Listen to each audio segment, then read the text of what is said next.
اللهم إني أعوذ بك من السلب بعد العطاء. لما تأملت يا أخواني ممن أعطاه الله عز وجل صحة ثم سلبها منه، والله يا أخوان جاءني قبل أسبوع ارتجاع في المريء، والله 24 ساعة ما عرفت لذة النوم،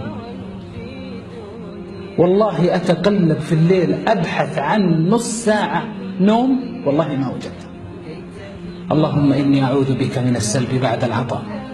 كم من يا أخواني رزق الله عز وجل محافظة على الصلاة وعلى الخير، فجأة إلا هو داج في أرض الله، فجأة إلا هو صايع ضايع، فجأة إلا هو مدمن مخدرات، فجأة إلا هو ما ينام إلا على المقاطع الإباحية، فجأة إلا وعنده تواصل، فجأة عليكم السلام ورحمة الله، فجأة إلا وتغير كل شيء عليه. اللهم إني أعوذ بك من السلب بعد العطاء. كم من رجل يا أخواني كان عنده زوجة صالحة وعايش في بيته مبسوط متنعم، ثم خان هذه المرأة فسلب كل الأمان في حياته. كم أعرف يا أخواني من شباب والله قسما بالله كانوا يعني ملء السمع والبصر، فجأة تغير، انقلبت أحواله.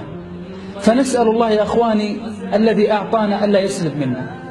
أنتم شايفين يا أخواني الآن أحيانا في بعض الدول كانت تعيش الرخاء والأمن والإيمان والسعة ثم سلب.